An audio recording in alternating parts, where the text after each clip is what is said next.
오늘 우리가 함께 나눌 주제는 내가 나를 병나게 하는 질환이라는 주제를 가지고 함께 말씀을 나누겠습니다. 현대인들이 많이 고통을 받고 있는 대다수의 질병들은 내가 나를 스스로 병나게 하는 질환들입니다. 소아당뇨, 갑상선염, 로마티스 관절염, 아토피, 백혈구 감소증, 파킨슨병, 원형 탈모증 이런 등등 이루 말할 수 없는 질병들이 내가 나를 스스로 병나게 해서 나는 질병들이라고 얘기하고 있습니다. 이 말이 무슨 말이냐면 면역을 담당하는 세포인 T세포가 변질되어 자신의 몸을 스스로 공격함으로 생기는 병이라 이런 말입니다. 이것을 우리는 자가 면역성 질환이라고 합니다. 소아당뇨병과 성인당뇨병은 근본적으로 다릅니다. 소아당뇨병은 변질된 T임파구가 췌장 내 베타세포를 공격하여 죽여서 인슐린을 생산하지 못하도록 함으로 생기는 병입니다. 백혈구 감소증이라는 것은 변질된 T세포가 골수에 침투해 골수 내 백혈구나 적혈구를 죽여서 생기는 병입니다. 그러면 이러한 것들은 어떻게 치료를 해야 되는가? 병원에서는 면역 억제제를 줍니다. 다시 말하면 T임파구를 억제시키는 약을 줌으로 치료를 한다고 합니다. 이것은 스테로이드 계통의 약으로 일시적인 효과만 기대할 뿐이지 온전한 치료제가 아님을 우리는 인식해야 합니다. 그러면 어떻게 완치를 시킬 수가 있는가? 당연히 답이 나오지 않습니까? 변질된 T임파구가 정상으로 회복되면 완전한 치유를 경험할 수 있는 것입니다. 그럼 T임파구가 변질된 이유는 무엇인가? 이것을 알아야지만 T임파구를 온전하게 회복을 시킬 수가 있죠. 그 이유는 유전자 프로그램이 변화되었기에 이 프로그램을 정상적으로 가동시켜야 합니다. 그래서 우리의 체질이라는 문제가 나옵니다.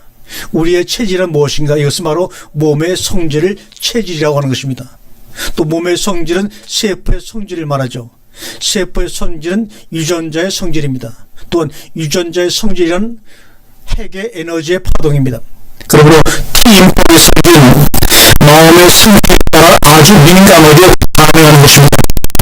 이 마음의 상태라는 것은 뇌와 심장의 상태에 따라서 아주 예민하게 반응합니다.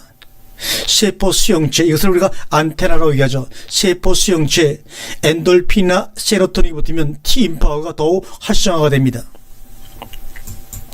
그러나 너무 많이 붙으면 오히려 T임파구가 약해집니다. 그러므로 모든 것은 다 적당한 것이 좋습니다. 그래서 너무 엔돌핀에 취하면 하나도 고통스럽지 않은 것입니다.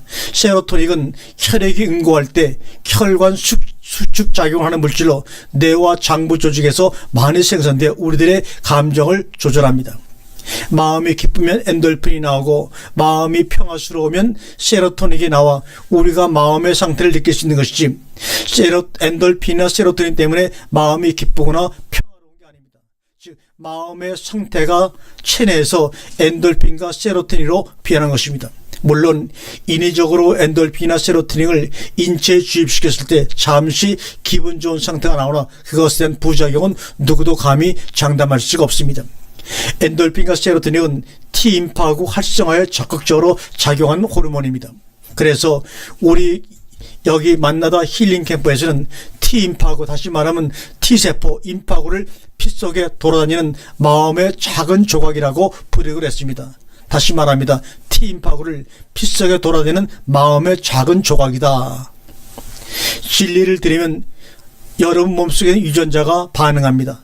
이것은 제가 말씀드린 것이 아니라 이미 의학적으로도 증명이 된 것입니다.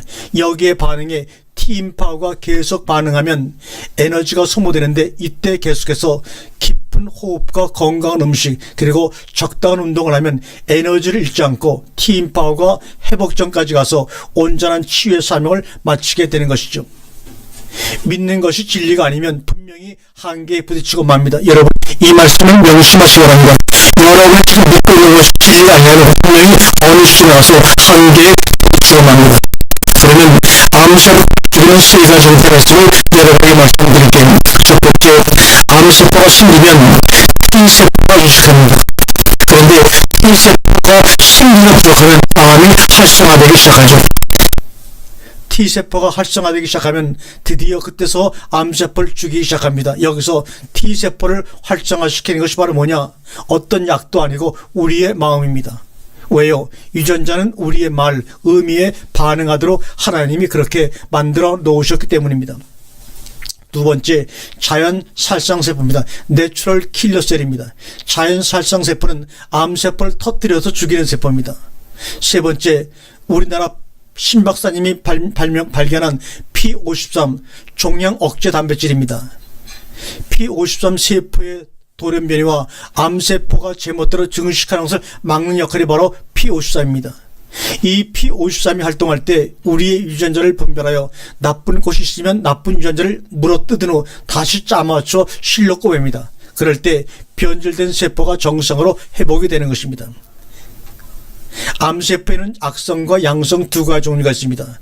악성은 전이가 되는 암세포로 비정상입니다. 그 이유는 P53이 생산되지 않기 때문입니다. 양성은 전이가 안 되는 암세포로 아직은 P53이 생산되고 있기 때문입니다. 그러나 악성 종양도 우리가 아는 대로 1기, 2기, 3기, 4기가 있습니다. 4기 이후 마지막에는 악성으로 완전히 변해버립니다. 그러나 자연스럽게 없어지는 경우도 종종 생깁니다. 이유는 P53이 생산되는 경우에 그렇다는 얘기죠. 그러므로 건강한 정상세포의 도움이 꼭 필요합니다. 정상세포는 정기적인 휴식을 취하나 암세포라는 것은 휴식이 없습니다. 정상세포가 많이 P53을 생산해 종양에게 빌려주면 유전자 프로그램이 가동되어 어떠한 암도 회복될 수가 있습니다.